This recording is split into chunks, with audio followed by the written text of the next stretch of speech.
I realized yesterday when I shared that episode about asking for help, I forgot the primary theme leading up to Valentine's Day, which is love. So today, I want to take a unique twist, correct yesterday's mistake, but also tie it into what does it have to do with love. And so I titled this episode, Help plus Vulnerability equals Change. Because here's the truth. Not to repeat yesterday's rant, but if you haven't heard yesterday's rant on asking for help, definitely go back and listen to yesterday's episode before you listen to today's episode. Because when you learn to ask for help, that is one step in this process. But there's a second piece to this, which is vulnerability. I was talking to a dad this week, and he used the words, I've never been vulnerable really in my life. And now this man was struggling in life generally. His kids were out of the house. His wife had already left him. And he was trying desperately to find change. And I asked him, how can you say that you've loved someone if you've never been vulnerable?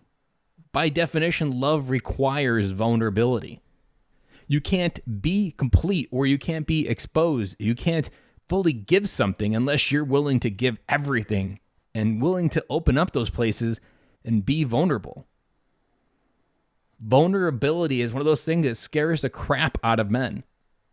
It scares them in a way that we don't understand how to work through it. And for him, he accepted that that was a strength, that I have this force field of power around me. And it's this force field of power around me that I love. It's kept me safe. Yes, it has kept you safe. But in this case, his life was not a reflection in any way as a sign of that was the right choice.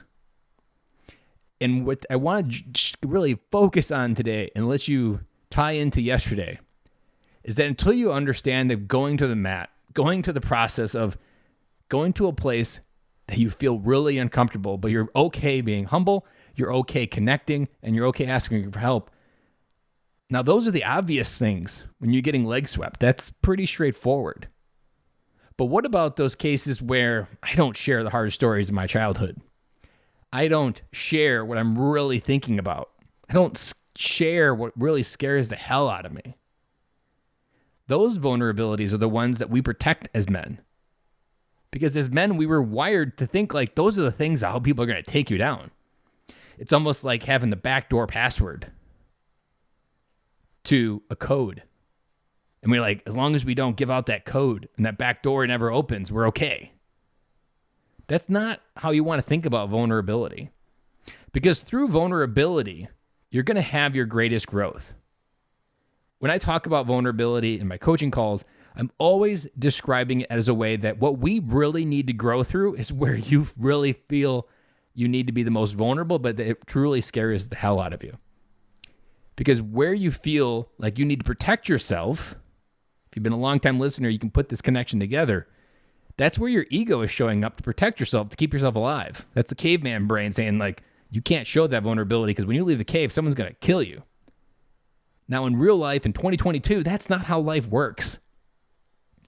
Vulnerability is opening up your life, accepting it, showing all the scars of your life on full display, and being okay with whatever someone says. Because here's the tie-in to love. Like I said earlier in the week, the good, the bad, and the ugly, vulnerability is the path to learn to love those three. You can't learn to love the good, the bad, and the ugly until you're vulnerable in many ways to yourself. How many thoughts do you protect yourself from having every day that if you have them, really make you feel insecure? Because in some cases, we think vulnerability is just sharing with other people. What if vulnerability is just the ability for you to protect yourself? And while you're protecting yourself, you're closing off the world. And if you're closing off the world, you can't accept, receive, or give love in the full capacity that you have, whether it be with your kids, your partner, or yourself. So like I said yesterday, help. Real core crux of what keeps us stuck. But once you accept help, understanding the vulnerability piece, that's going to magnify the growth that you need to go through. and what you need to change. And change is a byproduct of learning to ask for help and applying vulnerability. That equals change. So think about everything we've covered this week on the conversation of love. Think about it leading up towards Valentine's Day of learning to re-love yourself.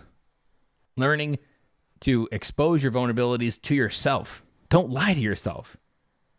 Recognize when your ego's at play. Recognize when your fear is clouding your judgment. Recognize when your fear is preventing you from seeing reality. These are the things that allow you to change.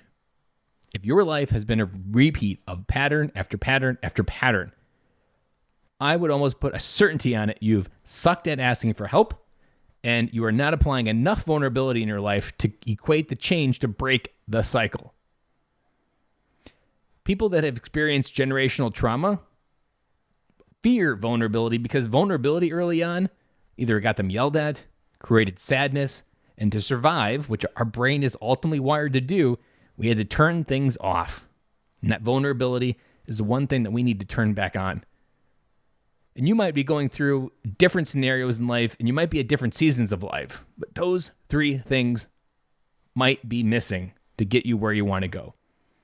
We've talked about a lot in the business of fatherhood, and now at 220 episodes, there's a lot of content out there on the idea of being a better dad, incorporating your leadership skills learned at work, at home.